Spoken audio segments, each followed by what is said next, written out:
Hey, what's up YouTube? Scott here, 5150photog with another tutorial. This time looking at a recent photo shoot that I did for some friends starting up a new business. They wanted a corporate headshot taken. These shots were taken in their office. I used a Canon 7D Mark II, Sigma 18 to 35 f1.8. This photo we're looking at today was shot at f8, that 35 millimeters, ISO 100.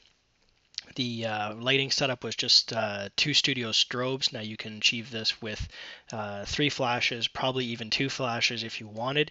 The request from my friends was that they wanted an all-white backdrop. They wanted that natural apple look. So we hung up a white sheet using some of my studio equipment, and this was early on. We were taking this photo. This was just a test. We were looking for some sharpness and for lighting and whatnot. Wanted to make sure I didn't get any shadows on the backdrop that would be even more difficult to take out. So early on, we snapped this photo. And they actually thought it was kind of good. It was funny. It's definitely not the headshot they're using for their profile or anything, but they wanted a copy of it. So looking at the photo, the background is pretty white, but you can see that we've got these shadows that are kind of making a V because it was a sheet and the sheet was hanging. There was nothing really pulling it down. So the other shots later on, they worked out fine, but this one in particular, you can definitely see where the lines are. So for the other shots, I was simply taking my highlights and I was just bumping them up a little bit. And you can see that if you move them up just a little bit, it does get rid of quite a bit of the V, but you can still see it. Now in the later shots, it got rid of it enough that you couldn't see it anymore, and I didn't have to do any other work to the photo. However, if I was to move this all the way up, I'm still not getting rid of all of the dark spots, and I'm also affecting the skin tone of my subject, so I don't want to do that. So instead what I want to do is I want to do a quick brush mask, and I want to bump the exposure up, and actually just going to blow the exposure right out, but only on the backdrop. So in Lightroom, first thing I'm going to do is I'm going to put my life easy. I'm going to click on the crop, and their request was to have all their photos as 1:1. So that automatically gets rid of quite a bit of the shadowing. I'm going to just move this down. Not going to pay too much attention to rule of thirds or anything like that. I just want to kind of make sure I have some of the darkness in there so you can still see it, that we're going to try and get rid of. So what we're going to do is we're going to come over to the side panel over here, going to click on the brush, and we're going to set it to exposure. We're going to set the auto mask on. Now I've got my size, that's simply the size of your brush. Feather and flow, I've got it 100%, and the density, I've got it 83. You could probably bump it right up to 100. It wouldn't make a difference at this point. And what we're going to do is we're going to press O on the keyboard. That's going to give us the actual overlay that you can see. So we know where we've been and what we're doing. And all you really want to do is just move the brush to a size that makes sense. And you want to try and keep your subject within the inner circle and the outer circle, and just start painting. And you can see here as I follow it along, all it's doing is painting the exposure in. And it's just making a mask. And I could actually make this mask anything I wanted, so it doesn't have to be specifically for exposure. I could change the color of the background, do some sharpening, other stuff like that. So this trick works for many different features. Just going to reduce my size of my brush so I can get in here. And again, you can see that the auto mask is actually picking up the edges of the subject, and it's not actually going like into the subject. You can see up here in the hair, it got pretty much around it. It might blow this out a little bit, but that hair is not going to be a big deal.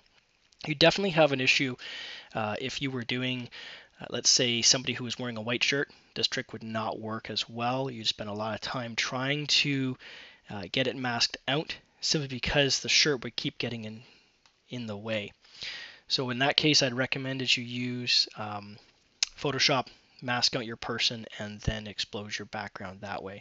So once you've gone all the way around your subject, if you continue with the brush the way it is, you can see how it picks up the shadowing in the background. That's because it's still looking for edges because of this auto mask.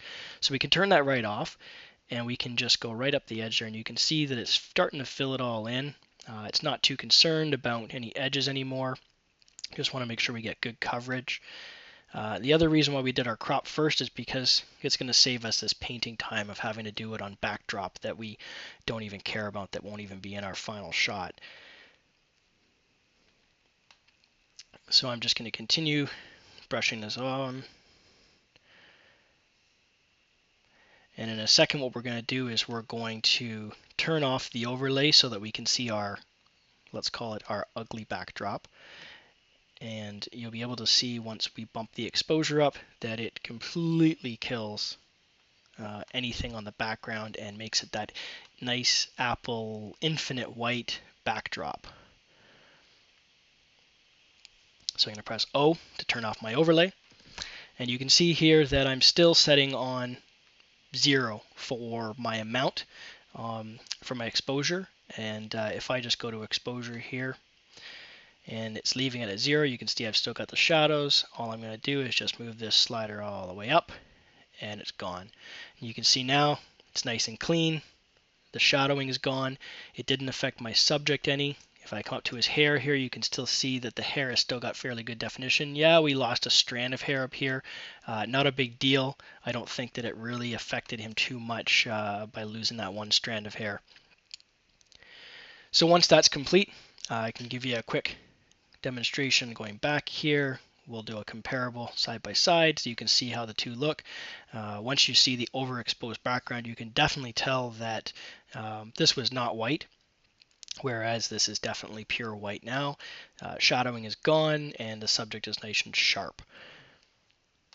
So the last thing that I would do is quickly show you here if we go back to our crop, and if we do it back to as shot, you're going to see that there's this space around the subject that has been kind of painted. That's the space that we painted in.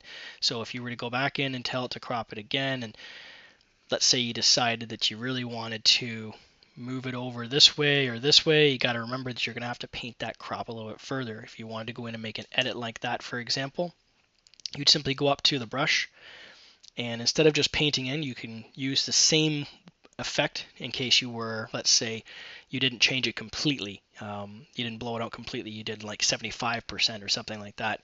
You just simply click on that, and it brings up your custom one here.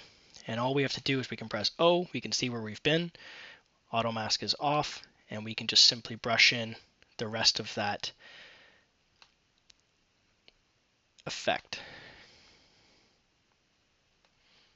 And I'll just brush it across the top here real quick. And now if I press O, you can see that it's all blown out and it completely fits the subject. I've noticed a little bit of a glare on the side of his head here. So what I'm going to do is I'm just going to back this down a little bit, just enough so that we don't get that shadow still, but it just takes some of the intensity off the side of his head there. And that's everything. So please be sure to subscribe to my channel, give me a like, and check out my other videos as well. More to come. Thanks a lot.